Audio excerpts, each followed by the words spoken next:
Conheça o PFI Brasil, referência em conteúdos sobre nutrição e saúde de cães e gatos, conectando você aos produtores de ração e petiscos dos Estados Unidos. Saiba mais em pfibrasil.com.br, o link direto na descrição. Você sabe identificar os riscos ao paciente e o que pode fazer para evitá-los? Quais os erros podem ser cometidos e quais podem ser evitados? Falar em segurança do paciente é falar de gestão de riscos de uma instituição de saúde. Pode parecer complexo, mas sem esse entendimento, tanto os médicos, veterinários, quanto a equipe, pacientes e tutores ficarão expostos a surpresas e resultados indesejáveis. E o que é segurança do paciente na medicina veterinária? A especialista em gestão e saúde, Andréa Quaglio, sócia fundadora da Acredita Pet, explica a seguir. Segurança do paciente é a gente tentar reduzir ao máximo possível, né, o risco de danos desnecessários para esse paciente. Então, qualquer dano que ele é possível de ser reduzido, que ele seja desnecessário aí à assistência à saúde, esse processo é considerado segurança do paciente. E por onde começar? Antes de tudo, é importante entender que consultório, clínica ou hospital veterinário são estabelecimentos da área da saúde, não importa a sua especialidade ou tamanho. E como tal, é essencial que haja gestão de riscos, da qual a segurança do paciente faz parte. Existem várias ferramentas para a gente avaliar aí de uma maneira preventiva e proativa, né, para os riscos e estabelecer barreiras. Essa complexidade da gente olhar para esse animalzinho e não olhar e falar, olha, é só mais uma perfuração é algo inerente ao procedimento, ou essa infecção poderia acontecer. Então, tudo isso a gente trabalha, quando eu falo assim, infecção, então, o que as evidências científicas falam sobre isso? E o que eu posso fazer para melhorar esse resultado? Então, assim, a gente tem aí, uma coisa vai se ligando à outra e a gente vai prolongar muito aí, porque a gente entra na gestão da qualidade, porque a gestão da qualidade é o embasamento aí para a segurança do paciente. Eu ter processos seguros, e para eu ter processos seguros eu preciso ter processos estabelecidos, né, definidos, trabalhados, medidos, gerenciados. Então, uma coisa é ligada na outra. Então, esse olhar aí centrado naquele paciente, entendendo aquele ambiente, do que eles precisam, né, do que eu, enquanto profissional, tenho a responsabilidade de entregar. De acordo com Bruna Malagoli, especialista em gestão de qualidade e também sócia fundadora da Acredita Pet, o primeiro passo é fazer um mapa de riscos, enxergar tudo o que pode dar errado e estabelecer ações de prevenção.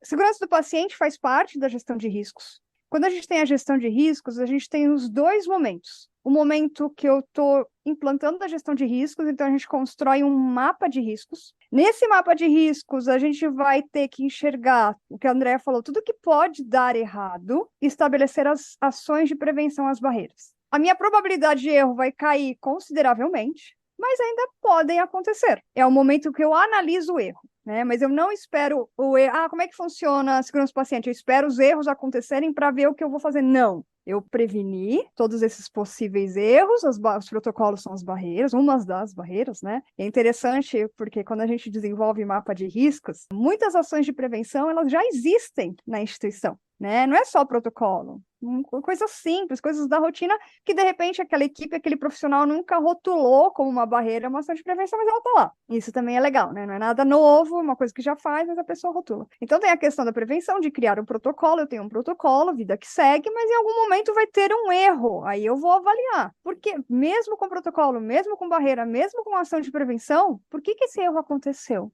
E o que são barreiras para os riscos? Após fazer o mapa de riscos, é possível estabelecer as barreiras como protocolo, checklist, alertas e dupla verificação. Os riscos estão presentes por toda a parte. Andréa questiona e exemplifica. Quando a gente pensa numa cirurgia, quais são os riscos aí que estão relacionados a esse procedimento? O que eu posso fazer para reduzir esses riscos? né? Então, riscos relacionados à infecção, a erros de procedimentos, erros de lateralidade, quer dizer, se é uma cirurgia do lado direito, do lado esquerdo, se fazer, né, no lado correto, dar o medicamento adequado, sem erro. Então, todo esse processo aí, você fazer um processo seguro, né, é a segurança do paciente. Um dos principais exemplos quando falamos em gestão de riscos é a aviação. Quando há um acidente envolvendo a aviação, não só uma investigação policial é aberta, mas uma investigação interna minuciosa é realizada imediatamente após o evento, para identificar o que aconteceu e o que resultou em um erro ou vários. Um ponto muito importante que Andrea destaca ao observar a aviação é relacionado à cultura organizacional e o fato de a hierarquia não atrapalhar a segurança. Na aviação não existe essa questão de hierarquia. Então, se a gente pensar no piloto e no copiloto, eles têm lá cada um as suas etapas de dupla checagem dos processos, e se o copiloto ele identifica uma falha, ele tem autonomia de questionar e de abortar e falar para tudo, vamos refazer. Se a gente pensar, vamos pensar num hospital universitário onde tem, eu brinco, o senhor doutor professor fazendo uma cirurgia e um interno e um residente ali. O interno verifica que está faltando uma pinça ou então está faltando uma compressa. Até que ponto ele consegue falar ali para o senhor doutor professor, olha, está faltando aqui uma compressa, olha, está tendo ali, se está fechando, mas está ali um sangramento, né? Então, ainda tem essas questões de comunicação que são importantes a serem trabalhadas.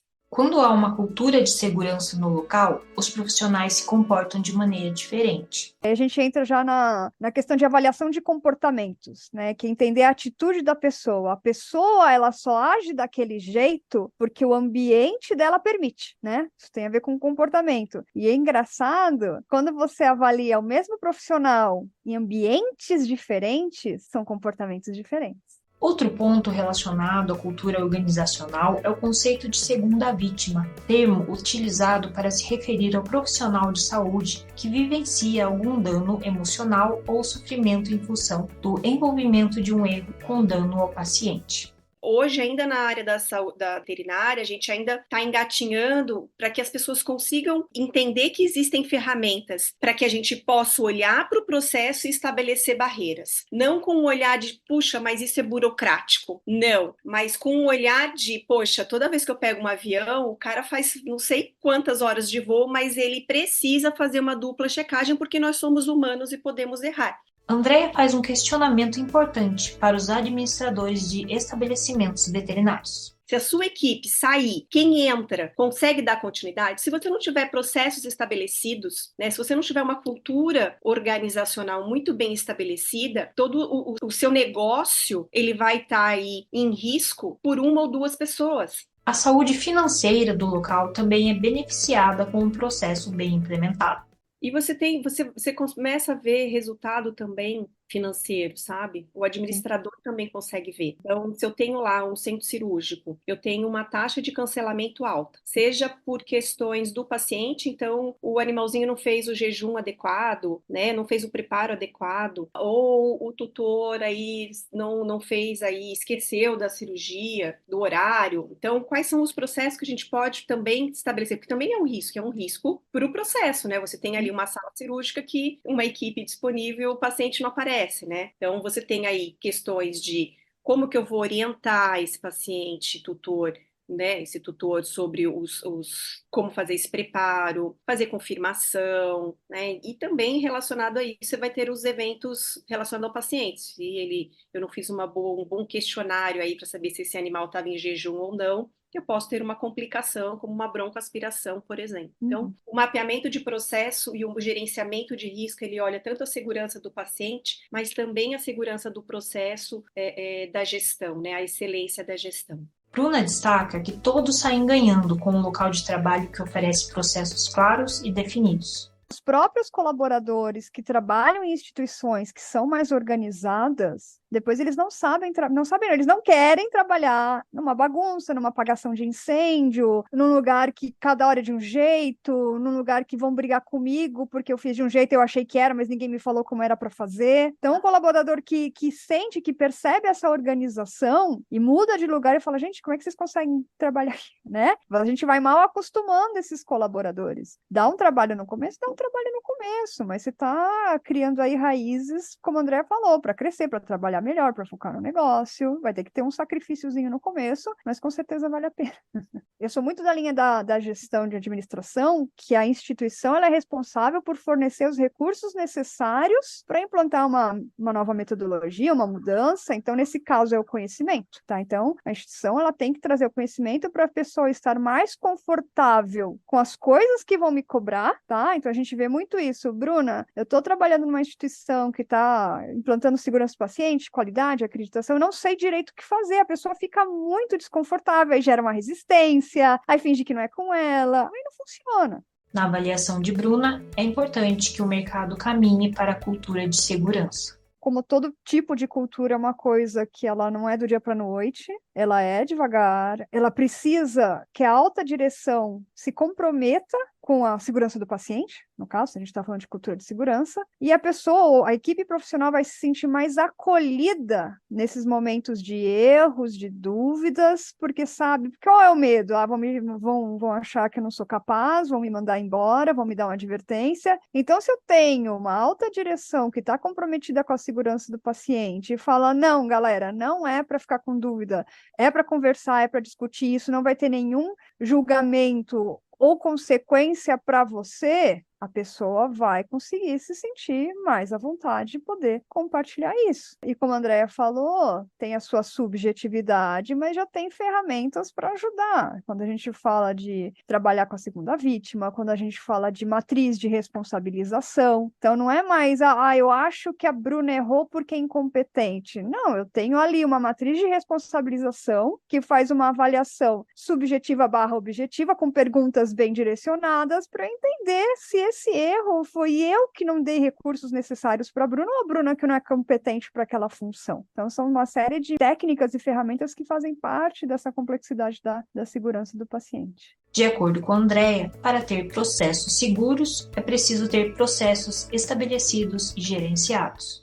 Esse ano completa 25 anos de um livro, né, da saúde humana, que é o Errar é Humano, que foi da onde saiu toda a parte de segurança do paciente. Nosso grande desafio hoje é trazer isso para a veterinária, é fazer com que as instituições de saúde veterinários consigam perceber, que aí vem uma das suas perguntas lá, que independente de ser uma clínica, né, simples, onde eu só faço medicação na hora, que não tem a internação, né, que eu faço uma medicação, faça só uma retirada de pontos, uma vacina, ou sou um hospital grande, né, de alta complexidade, que tem UTI, que tem internação, cirurgias, etc e tal, e que qualquer tipo de serviço, ele tem os seus riscos, né, com as suas complexidades, e é importante você utilizar ferramentas para olhar esse processo. Gostou dessa reportagem? Inscreva-se, deixe seu like, seu comentário e confira outros conteúdos no canal VetShare.